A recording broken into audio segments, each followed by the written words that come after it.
Chaotic day of holiday travel is looming. Airlines right now in dire need of some reinforcements with COVID callouts and winter weather wreaking havoc this week. But the good news, that shorter quarantine time is expected to help keep more planes in the air. We have complete coverage beginning with NBC's Sam Brock. Sam, good morning to you. Kristen, good morning. There is some optimism. Unfortunately, we're not off to a great start right now. Let's get you up to date on the numbers. So far, 680 domestic cancellations and more than 500 delays. Kristen, that is on the heels of 1,400 plus cancellations yesterday and 7,700 delays. Travel experts right now say it should get better in the next couple of days, but New Year's is going to be a challenge. It's a brutal 1-2 punch of COVID and winter weather, igniting widespread cancellations and flight delays.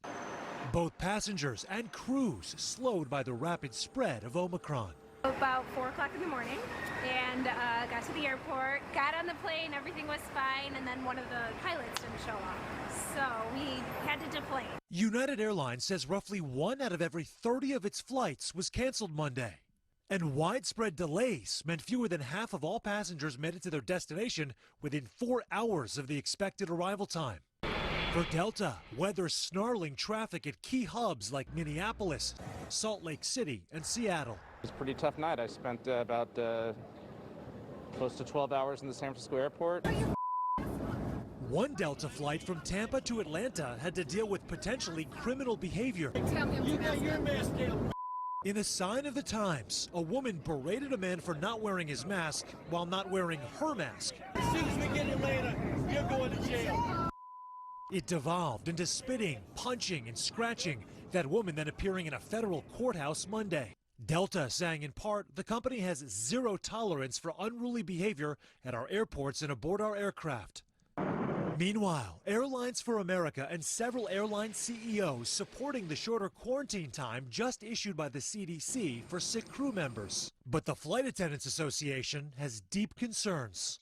10 days may not be right for every single case, but it's certainly going to be more right than 5 days would be, where we know that some people would be forced to come back to work while they're still sick. To create a safer environment for everyone, Dr. Anthony Fauci suggesting it might be time to require a vaccination to fly.